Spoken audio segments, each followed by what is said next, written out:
Oh gosh. Well, I think a big one was the move, right? How that was I mean, miracles happen every single day. It's just a matter of if we're looking for it. So the one that's popping into my mind right now, even though there's so many, is this one. So I had a best friend named Gus. He had four legs. He was my buddy. Oh my gosh, he was the best. He was the best buddy in the world, and he was by my side through all of the stuff, right? He made it to almost 15 years, and he had congestive heart failure and degenerative valve disease.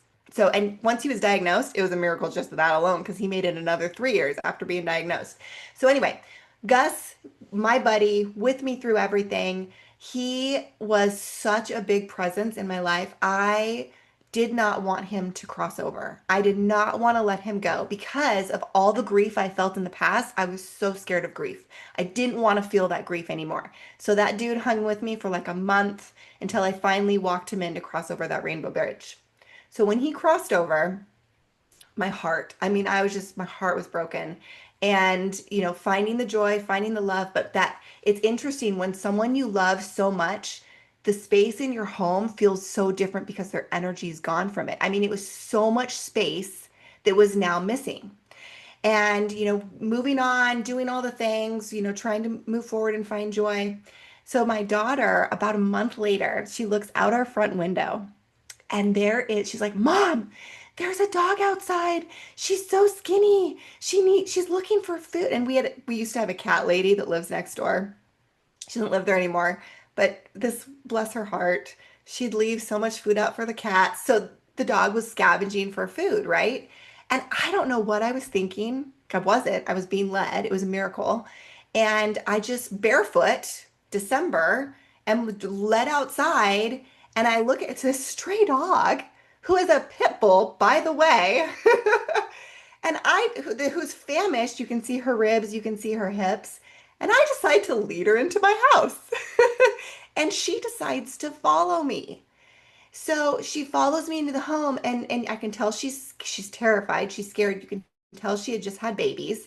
And she sits down and I just sit down next to her and I just keep refilling a bowl. I'm sitting down next to her. She's like just eating so fast and I just keep refilling the bowl. And I just sit next to her and I'm refilling the bowl. And I'm looking at her and I'm like, now what the fuck am I gonna do? Like I've got a stray dog in my house who's clearly had babies.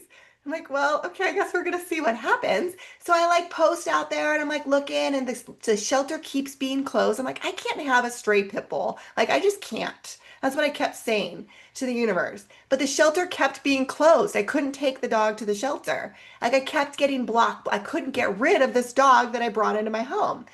And then there's this storm that's coming 2 nights before Christmas where the temperatures were going to drop below 15 degrees. And my heart just would not stop doing this. And I'm like, I gotta find these babies. I have to find these babies. Like it just, I saw these baby puppies running around this corner, like in my mind, running around a corner to me. And then I found out where the puppies were, which was not a good situation, which was not a good home. This was not a good situation. And so I just decided to walk there and try and one of the puppies, who is my big buddy now, he comes running up to me and I grab him. I'm like, what the fuck am I gonna do with you? What am I doing? And the other puppies run away. So I bring him home and I'm like, I've got 3 hours till this storm hits. I got hot dogs in my fridge. So I go and get a bunch of hot dogs. I'm like tossing hot dogs under like I'm trying to lure these puppies out. People are like, you can't steal someone's dogs. I'm like, like all these things are happening, right? So finally, I'm like, F it. And I go knock on the door. And I say, hey, my friend has a rescue in Austin. I live in San Antonio. In Austin, she's willing to take the dogs. I noticed you have a bunch of puppies in the backyard because it was not a good situation. Okay. Would you like me to take the dogs for you? They're happy to take them. There's a storm coming. Sure enough, they were going to leave the dogs out to die that night. They were not going to bring them in. They didn't want the dogs. There was some problems, some abuse that had happened with the dog. Anyway, they give me all the dogs, and I end up at home with freaking six puppies, a mom dog. Right before Christmas, it was a Christmas miracle. They're pooping and peeing everywhere. I have no idea what I'm doing. But the point of this story, I ended up finding two of them homes. The rest of them have, so we've got four dogs now. But the point of the story is there was so much love from Gus that was missing, and so much grief that I was just like so bare about. I was like, I don't want to feel this anymore. I welcome love. I welcome it in, fill this space.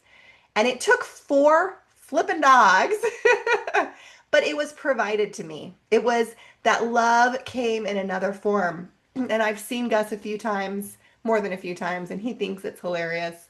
And I'm telling you, she was led to my front yard. She is terrified of people, that dog. She's terrified of people. All of them had a really horrific start to this life.